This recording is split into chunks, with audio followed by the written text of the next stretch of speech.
Hi all, once again, welcome to my YouTube channel. My name is Imani, and today we'll be solving another coding challenge from Codility. And today's problem that we'll be solving is called odd occurrences in array problem. Alright, so let's start. The problem says an empty array A consisting of n integers is given. The array contains an odd number of elements, and each element of the array can be paired with another element that has the same value, except for one element that is left unpaired. So we are given an example here that says an array A such that A0, the first element is 9, second is 3, third one is 9, fourth is 3, fifth is 9, sixth is 7, and the last one but not least is 9. So from this data here that we have, we can observe that elements at indexes 0 and 2 have value of 9, so they can be paired together. Elements at index 1 and 3 have the same value, which is 3, so they can be paired together. And elements at indexes 4 and 6 all have the same value, which is 9. That means they can be paired together. But element at index 5 has the value of 7, but that value 7 cannot be found in any index in the array A, meaning that 7 cannot be paired with any value in the array. So we have to return 7 for this case. Now the problem asks us to write a function which is called solution that takes a vector integer a as an input and returns the value of the unpaired element. Now in our case, based on the example above, we can see that the unpaired element is 7, so we have to return 7. Okay, now let's think of how we can start solving this problem. Now on the first case, there's some questions that I could ask myself before solving this question. I would say that what is the requirements in this problem? Okay,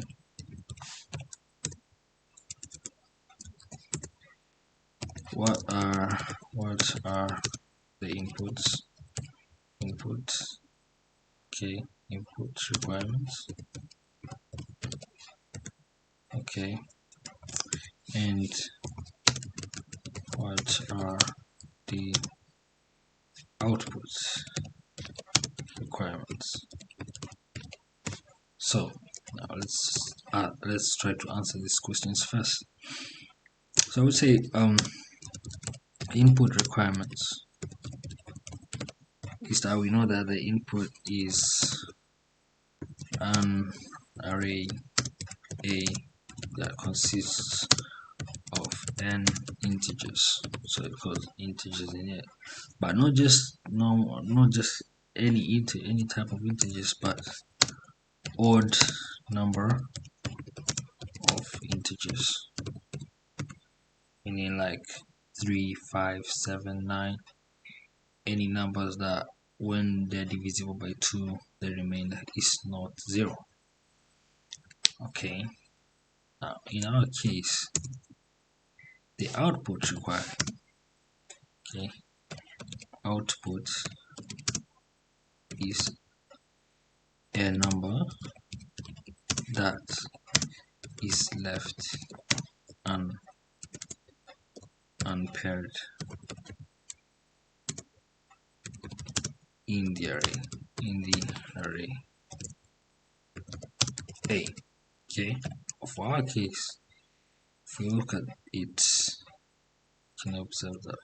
Let's use the example that we have now. But since we've already answered the first two questions, the input requirements and the output requirements, we all know right now. So if we look at the array A, it looks like this. So 9 3 9 3 9 7 9. Okay, so we have that array. Now if we look at that array there, okay, let us assume that let's assume that index value can be represented by I. Okay, so if you look at the index value for this array, you have got 0 1 2 3 4 5 6. Now looking at this, we can observe that elements at index 0 and elements at index 2, they both have the same value, which is 9, so they are paired together. Element at index 1 and index 3 have the value of 3, can be paired together. Element at index 4 and element at index 6, which is, they have the same value, which is 9, they can be paired together. But element at index 5, the value of element at index 5 cannot be found in any other index inside the array, which means that the value of the element at index 5, which is 7, is left unpaired, so we have to return 7 in this problem. Now how can we go about it? So therefore we could think of a brutal approach, okay, meaning that we have the array A, which is 9 3 9 3 9 7 9. Okay, the brutal approach you can use is like, okay, you can say, all right, so we have 9. We start looking from the first, from 3 here, going forward, going onwards.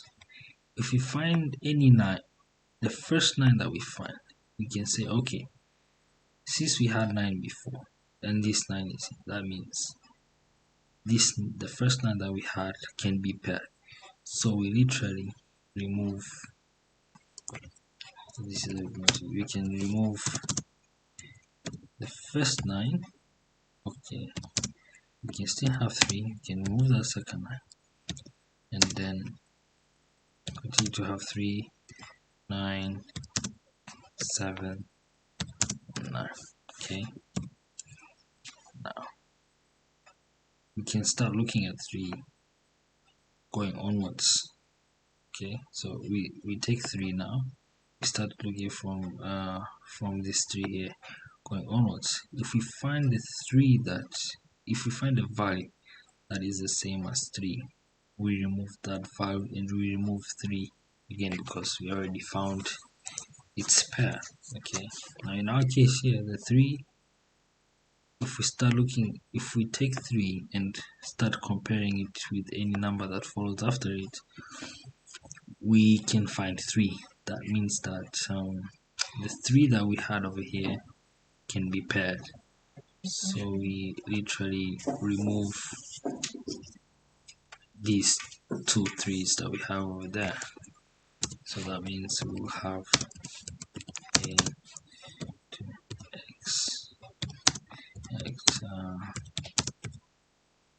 we'll be left with 9 7 and 9. Okay, now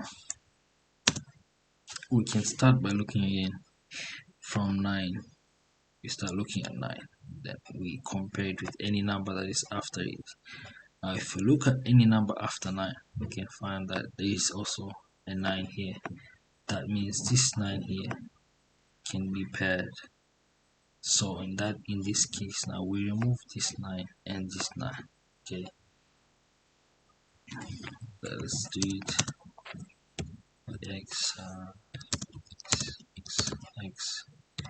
and 7x. So in this case, we will be left with only 7. Now 7, obviously after 7 there's no any number after it that we can take.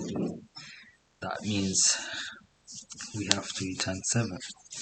But this will take us, will use a lot of computational power because checking each element, we will be checking the elements more than once. So like for example here, we will be checking again, we are checking again the 3 which we have already checked before. We are checking again 9 which where we have already checked again twice before. So this will it could bring us results, but it's not the best way to go about it. So the approach that I could go for is, first we can think of trying to sort the array from the beginning to the end. When we sort the array from the beginning to the end, our sorted array will look like this. We will have 3, 3, 7, 9, 9. Okay, 3, 3, 7, 9, 9, 9. Okay. Now in this case, it's gonna be much simpler because now all we have to do is just look at 3 here, okay, and check if the next element is equal to this one. If it's equal, then we jump to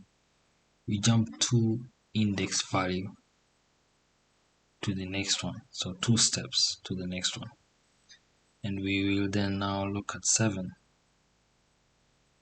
If the next element after 7 is the same as 7, we'll then jump to the 2 steps to the other element, which is 9.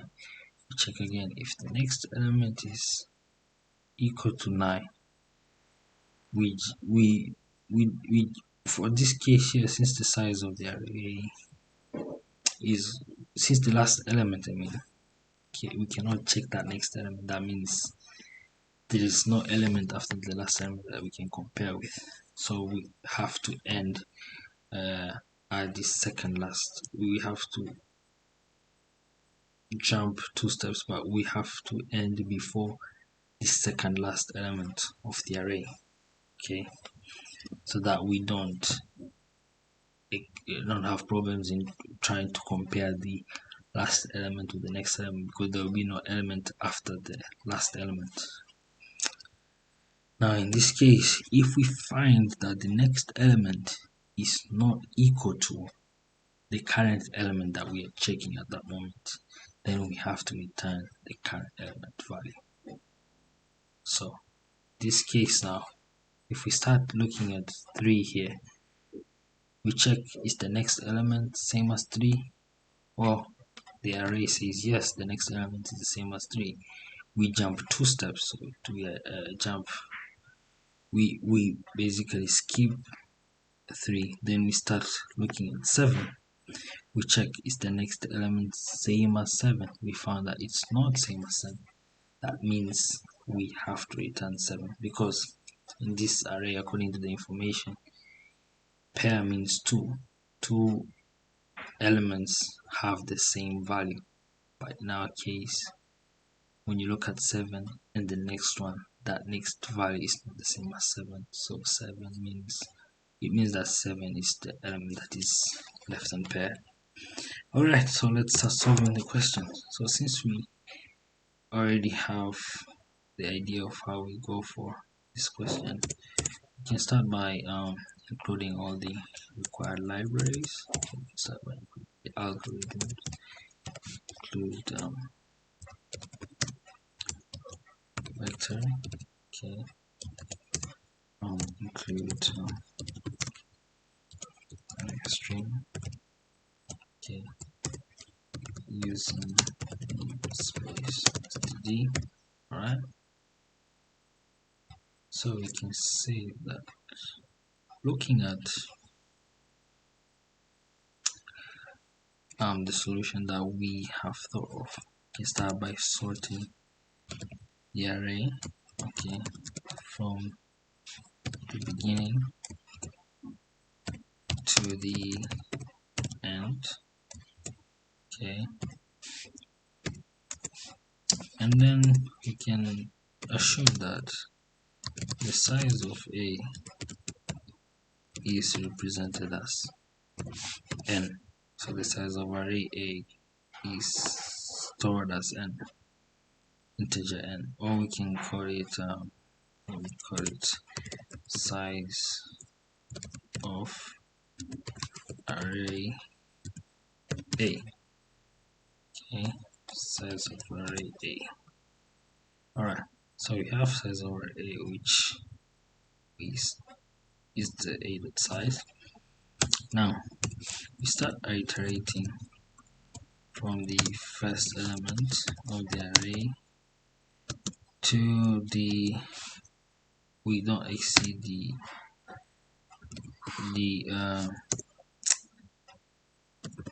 second last element of the array A.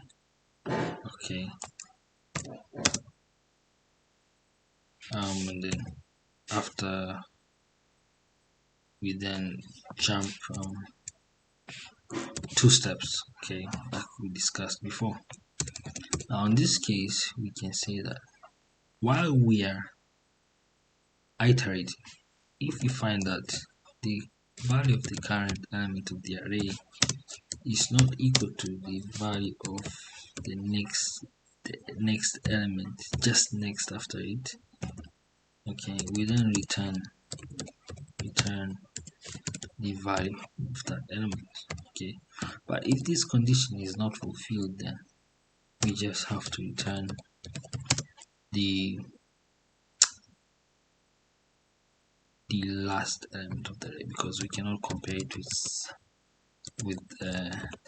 with an element after it, because there will be no element after it. So we return the last element of the array. Alright, so let's run the code and see what we get after this. Alright, so it says we have successfully let us submit the code and see what we get after this.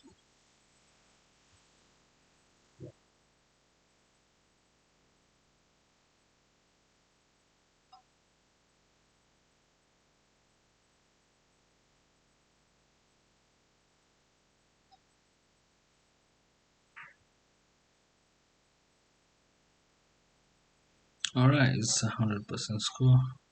Okay guys, thank you so much for watching this video. You're all welcome to reach out if you've got any questions, any recommendations, any opinions. I've put down my website on my channel, also my email address if you want to reach out. Thank you so much, and see you in the next video. Alright.